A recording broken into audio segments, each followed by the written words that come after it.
Corey Evan, coming up in today's Weekender. Following the Paris terrorist attack, Belgium is deploying troops and following up on an anti-terror raid. Having stolen a bunch of cars to make their getaway and being spotted at several retail stores, the teen Bonnie and Clyde couple are still on the lam and are much wanted. For those of you who wondered if the Pope believes in global warming, the answer is a resounding yes. Who would steal a gumball machine from a Kmart store? You'll find out in our Crime and Pinhead segment. We go to the classifieds to find out who botched their want ads. And it's a weekend at the movies with my money-saving tip of the week. Ladies and gentlemen, sit back, relax. The SHR Weekender starts now. Making sense of the week's news and the most of your weekend. From Southern California, this is the SHR Weekender with Corey Evan. Hello and welcome for the very first time to the SHR Weekender. I am, of course, Corey Evan, and let me just say it is an honor to do this first ever show, and I hope we get to do many more of these here at SHR Media. So, let's get right to it. Our top story of the week is, of course, out of Europe. Troops have been deployed across Belgium to guard potential targets of terrorist attacks following a series of anti-terror raids and arrests. From the BBC, up to 300 soldiers will be mobilized in Brussels, Antwerp, and elsewhere. Belgium's interior minister told the BBC that his country had to make use of all the forces at its disposal. Europe is on high alert after Islamist gunmen killed 17 people in Paris. More than 20 people have been arrested in Belgium, France, and Germany. Uniformed soldiers could be seen outside Jewish schools and government buildings in Belgium on Saturday. Defense Ministry officials said 150 police were already in place, a number that they expected to double over the course of the coming week. The security threat level would remain raised at 3, the second highest level, for at least a week, they said. As you know, ladies and gentlemen, Belgium launched a series of raids on Thursday evening on a group of suspected jihadists. Verviers was the site of one of the raids where a shootout left 2 suspects dead. Guns, munitions, and explosives, as well as police uniforms and a large amount of money, were all seized by police during the operation. Prosecutors said the group had planned to kill police officers. 13 people were arrested in total, and 5 people were charged on Friday with participating in the activities of a terrorist group, prosecutors said. The Belgian government has also announced new measures to deal with terrorist suspects.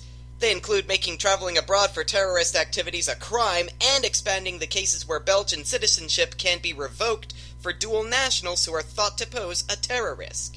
As there are potential concerns about the return of young Europeans who have gone to fight in Iraq and Syria. No link has been established between the terrorist plot in Belgium and last week's attacks in Paris on satirical magazine Charlie Hebdo, police in a kosher supermarket. But French Prime Minister Manuel Valls said on Friday that despite this, both countries face the same threats. Almost 15,000 troops have been mobilized to provide additional security across France. Meanwhile, one of the brothers who carried out the attack on Charlie Hebdo, Saïd Kouachi, has been buried in the city of Reims against the objections of city officials. Stay with us here at SHR Media. We will update you on this story as updates come into our newsroom. From the AP, flooding in Malawi has killed more than 176 people, displaced at least 200,000 others, left homes and schools submerged in water, and roads were washed away by the deluge in the southern African country, the vice president said Friday. Downriver in neighboring Mozambique, floodwaters have left at least 38 dead, according to Mozambican news agency AIM, displacing tens of thousands and damaged the main road linking the north and south of the country. While the Mozambican government's flood plan announced last year may have lessened the damage, Malawi was caught off guard. Dozens of people are missing in Malawi, with at least 153 unaccounted for in the worst affected southern parts of the country, Vice President Saulos Chilima said. A joint operation between the police and the army was underway to rescue hundreds who were trapped in their villages by floodwaters caused by weeks of heavy rain, Chilima said. There is one bright spot in their work so far. Rescue workers had found a woman who had given birth while trapped by floodwaters. The mother and newborn were healthy, Chilima said. While I'm certainly happy for that mother and child, the International Medical Organization said it was concerned that displaced people were also vulnerable to waterborne disease due to unsanitary conditions. So you can understand why I still am genuinely concerned for the folks in Malawi. Those who have survived, the cleanup has yet to really begin. And talk about your teenage runaways. From the Washington Post, Cheyenne Phillips, age 13, and her 18-year-old boyfriend Dalton Hayes went missing 2 weeks ago. Police are now searching for the pair, who are considered to be dangerous, and they've been guided by a trail of criminal activity and surveillance video that stretches through at least 4 states. The teens, dubbed a Teen Bonnie and Clyde by national television networks, haven't been dating long, their parents said, but they disappeared almost 2 weeks ago, and police said they stole vehicles to make their escape. But what really bothers authorities is that the teens appear to have ditched one stolen vehicle for another, one with a .45 caliber handgun, a .38 special handgun sitting in the back seat, and ammunition. Grayson County Sheriff Norman Chaffins said he believes they're now potentially a danger to others. They were last spotted somewhere in Florida on Friday, though Chaffins said he did not want to tip them off by disclosing the specific town. Florida authorities are in the process of searching for them, Chaffins said. Cheyenne's father, who reported her missing, said that when his daughter left the house on January 3rd, it seemed that nothing was amiss. That night she stayed at Hayes' home, his mother Tammy Martin told ABC affiliate WHAS. Martin said the two had been dating for 3 months and that she was close to Cheyenne, who she believed was 19, according to WHAS. It's unclear whether Cheyenne's parents knew that Hayes was 18. But unless the state they live in has a Romeo and Juliet law, Mr. Hayes, you're in some deep trouble, my friend. And for those of you who have read or seen Romeo and Juliet, need I say any more? Next up, out of Minnesota, the Roman Catholic Archdiocese of St. Paul and Minneapolis, Minnesota, filed for bankruptcy protection Friday, saying it's the best way to fairly compensate victims of clergy sexual abuse while allowing the Archdiocese to continue the church's mission. Archbishop John Nienstedt said Chapter 11 reorganization will allow the finite resources of the Archdiocese to be distributed equitably and fairly among victims and survivors. He says it's not an attempt to silence victims, nor is it an attempt to deny them their justice in court. On the contrary, he says they want to respond positively in compensating them for their suffering, though I doubt monetarily compensating them is going to be anywhere near enough. The Archdiocese is the 12th U.S. diocese to seek bankruptcy protection in the face of sex abuse claims. Church leaders have said for months that bankruptcy was an option, as the Archdiocese faces numerous lawsuits by abuse victims. The lawsuits will be put on hold while bankruptcy is pending. The filing estimates the Archdiocese, the state's largest with more than 800,000 parishioners, has assets between $10 million and $50 million, with liabilities between $50 and $100 million. It also estimated 200 to 300 creditors. Pretty messy situation, so all I can say is, pray for a miracle. Out of Oklahoma, in its first lethal injection since a botched one last spring, Oklahoma executed a convicted killer with a 3-drug method also used by Florida for an execution the same night. This from the Christian Science Monitor. In an execution Thursday that lasted 18 minutes, Oklahoma inmate Charles Frederick Warner showed no physical signs of distress after the lethal drugs were administered, although he did say, "My body is on fire." He was declared dead at 7:28 p.m. Central Standard Time. Warner was put to death for killing an infant in 1997. He was originally scheduled to be executed last April on the same night as Clayton Lockett, who began writhing on the gurney, moaning, and trying to lift his head after he'd been declared unconscious. That prompted state officials to impose a moratorium on executions in Oklahoma until an investigation was completed into what went wrong. Witnesses said they saw slight twitching in Warner's neck about 3 minutes after the injection began. The twitching lasted about 7 minutes until he stopped breathing. Warner's attorney, Madeline Cohen, who witnessed the execution, said in a statement there was no way to know if Warner suffered because the second drug, a paralytic, would have prevented him from moving. It was the second time Oklahoma used the sedative midazolam as part of a 3-drug method that had been challenged by Warner and other death row inmates as presenting an unconstitutional risk of pain and suffering. Although compared to the judgment bar of God, I assume that this method is nothing virtually. And I'm sure some of you disagree with me. Go ahead and post your disagreements if you wish on facebook.com/SHR Weekender. And of course I'll post up the entire article on this one. But for the moment, it's time to go into the world and find out exactly what's amiss as I continue the SHR Media battle against global socialism. First up, a small victory as I consider it. Arizona high school students face the nation's first requirement to pass the U.S. citizenship test on civics before they can graduate after the legislation sailed through the Republican-controlled legislature, according to the Christian Science Monitor. Lawmakers approved the bill amid a growing nationwide effort to boost civics education, and newly elected Republican Governor Doug Ducey signed it into law Thursday evening. The swift action comes as states around the country take up similar measures, driven primarily by a conservative institute whose motto is Patriotism Matters. The leader of the organization is former California U.S. Representative Frank Riggs, who came in last in Arizona's Republican primary for governor after running a hard-right campaign focused on immigration and rhetoric against President Obama. The proposal requires high school students to correctly answer 60 of 100 questions on the civics portion of the test new citizens must pass. The test includes questions about the Founding Fathers, the Bill of Rights, the U.S. presidents, and so on. Passing it would be required to earn a high school diploma or GED starting in the 2017 school year. The bill garnered support from all 53 Republicans in the House and Senate, plus 10 of 27 Democrats.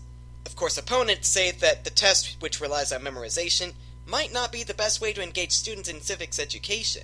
But though I think that they need to go a little bit more into it than just memorization, I say that this is at least a good start. And of course, critics also point out that Arizona lawmakers need to repay schools for funding that was cut during the recession, which approaches $3 billion. Let's just hope now that teachers can come up with creative ways to get students engaged and get them to pass that test. Because I say all U.S. citizens should know at least the basics of their country. Yes, I consider it very important, ladies and gentlemen. If the arc of the moral universe is long, the arc of bureaucracy is reliably longer. But as the repercussions of Obama's historic agreement to re-establish relations with Cuba slowly resonate through government departments, U.S. airlines are straining at the leash to be the first to take American tourists to the longtime pariah island. In a statement to The Guardian, United Airlines said they plan to start flights to Cuba from their hubs in Newark and Houston, and JetBlue also said they were eager to grow their presence on the island. American Airlines told The Guardian they were reviewing the changes to the government's policy, and Southwest and Spirit Airlines have reportedly also expressed interest. The tight restrictions on prospective travelers may have been lifted, but it's still unclear how soon the first batch of tourists can expect to disembark from the first scheduled and regular commercial flights into the Cuban sunlight. On Thursday, the U.S. Department of Transportation announced the U.S. government will engage with the government of Cuba to assess our aviation relations and establish a bilateral basis for further expansion of air services, though a spokesperson for the department told The Guardian there was not yet a timeline for this process. Several airlines, including JetBlue and American, already run charter flights to the island, but for regular scheduled flights to begin, the two governments must first negotiate a bilateral air service agreement under the terms of a convention signed in Chicago in 1944. But let's just hope that by allowing U.S. citizens to travel between Cuba and the U.S., that they're not opening the way to a terrorist attack. Ugh. And in his strongest declaration yet about climate change, Pope Francis said Thursday he is convinced that global warming is mostly man-made. He also said he's nearly finished writing an encyclical on climate change to be published in June that he hopes will encourage negotiators at a climate change meeting in Paris in December to make courageous decisions to protect God's creation. The comments mark the Pope's most forthright statement to date on climate change, a topic that has sparked global debate and divided Catholics. But his remarks should come as no surprise, at least in our opinion here at SHR Media. Since the day of his election as Pope, Francis has pledged to make the environment a priority and has spoken out frequently about what he calls a culture of waste. He'll have another opportunity to make his case in the Philippines, where he's scheduled to visit Tacloban, the center of the area devastated in 2013 by Typhoon Haiyan, which the Philippines government has said is an example of extreme weather conditions wrought by climate change. No, they're not. It's just nature doing what nature does. Climate change models predict that as global surface temperatures increase, typhoons will worsen. Don't all these climate change people know that the Earth has its own natural cycles? It naturally gets hotter and naturally gets cooler over different periods of time. That would explain why we had an ice age, ladies and gentlemen. As Glenn Beck once said, global warming is one of the biggest scams of our time. So ladies and gentlemen, if you're a member of the Catholic Church, I would take the Pope's word with a grain of salt. So is the security of our nation in good hands with our future citizens? Is it still safe to travel between countries without being attacked? And is it hot in here, or is it just me?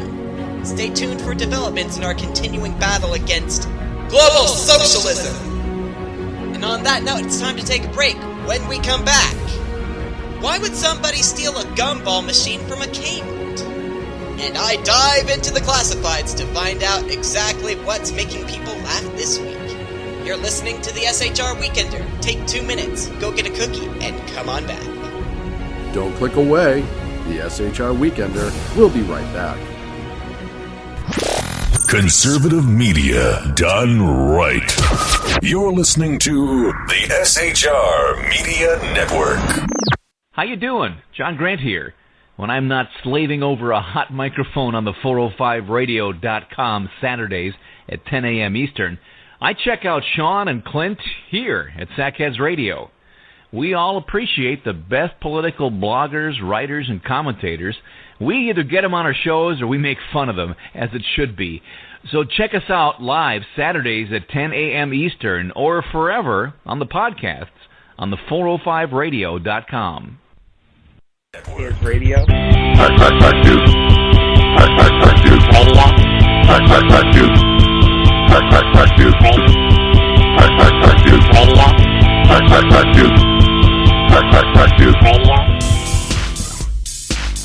You're listening to the SHR Weekender on shrmedia.com. Once again, here's Corey Evan. And we're back on the SHR Weekender. I'm Corey Evan. I'm glad to have you back. And now we move on to a segment I like to call Crime and Pinheads. This segment is where I give you the latest rap on the dumbest criminals in America. You know, the ones that thought they were going to get away with their crimes, but did something so stupid that was only a matter of time before the public found out about it, and that they're going to get put in handcuffs. First up from the Chicago Tribune, a gumball machine stolen from a Kmart department store in New Lenox was discovered on January 1st in a nearby field. A New Lenox police officer was sent out in reference to a report of a gumball machine found in a field, police said. Documentation in the machine indicated that it was from the Kmart in New Lenox. Detectives are attempting to reconstruct how the gumball machine came to be in the field on New Year's Day. Now, why anyone would steal a gumball machine from a department store is beyond me, because you're still gonna have to pay 25 cents to get your gumballs out of the machine. I mean, don't try breaking into one of those. Those are made of tough plastic, and, well, you're probably gonna hurt yourself if you try to break one of those open. Next up from Inquisitor.com, Tyrone Dixon of Florida was arrested along with his partner Emily LaSalle of Vermont early Tuesday morning for trying to transport crack cocaine that was stuffed in a loaf of bread, according to the New York Dispatch. Tyrone Dixon thought that his way of smuggling drugs across the border was clever, but law enforcement officers nabbed him before he could make his connection.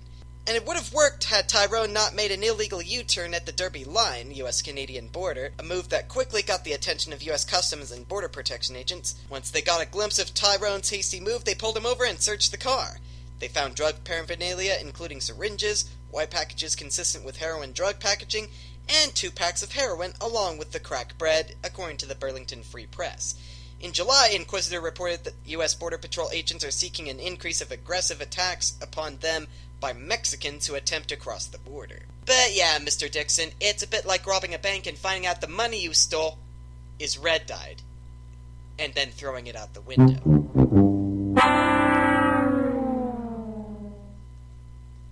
Busted! And now it's time for our rotating segment of the week. This being our first show ever, I wanted to point out something interesting, and as employers are searching for qualified candidates, and folks are trying to sell their cars and goods and whatnot, it's only a matter of time before you spot one that looks a little bit funny. So, let's go to the classifieds!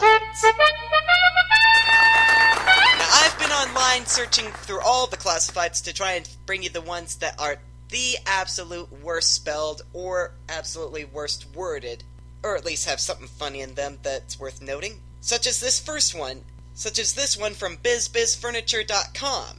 They advertise an 8-piece bedroom with a mattress, new and in stock, for $659. It's got the phone number, and it tells you to call and ask for someone who's called, quote, Hernan, unquote. And that has me thinking, is that even his real name?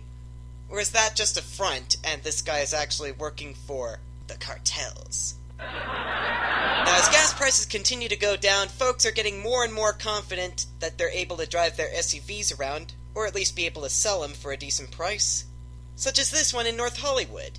It advertises a Honda SUV Passport V6, clean, runs great, low miles, Smoge, S-M-O-G-E, and registered. What is Smoge? Is that some sort of DMV code word or something like that? Wait, they meant to spell smog? Are you sure? Because that does say Smoge to me. I try to have a sense of humor, and the folks in the production booth decide to rain on my parade. Valentine's Day is coming up, ladies and gentlemen, so if you want to get something interesting for your lover, why not order some of these embroidery patches that they've advertised on the San Fernando Valley Craigslist? They say love slave and pimp. Why would you buy those? They may be new, ready to use, but why would you ever call your lover a love slave? Unless you're calling yourself that, and I'm sure that's just gonna get you slapped or walked out on. Good grief! Oh dear, this next one is a former marijuana smuggler.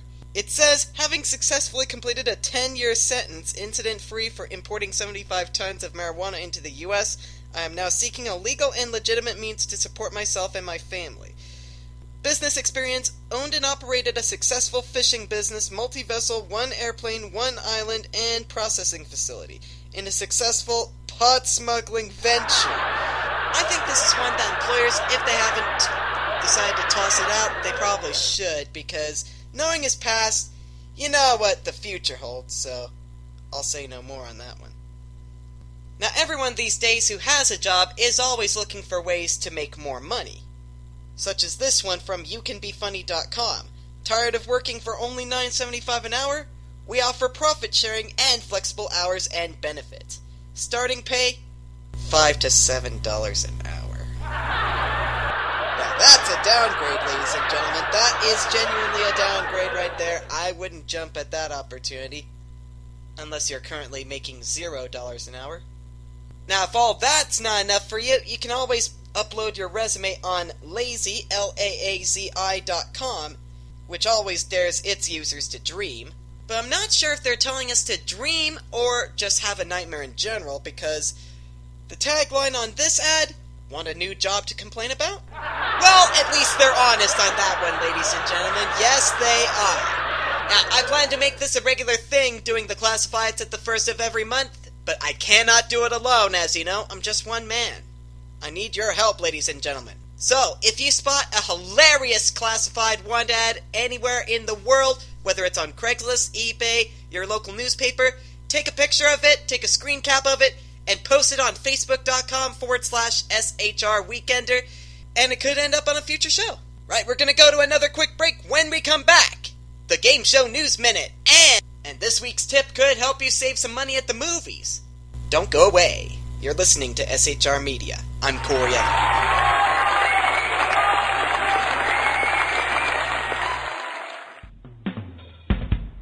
This is Tammy Jackson, inviting you to join me on The Tammy Jackson Show every Tuesday night at 7 p.m. Pacific on the 405radio.com.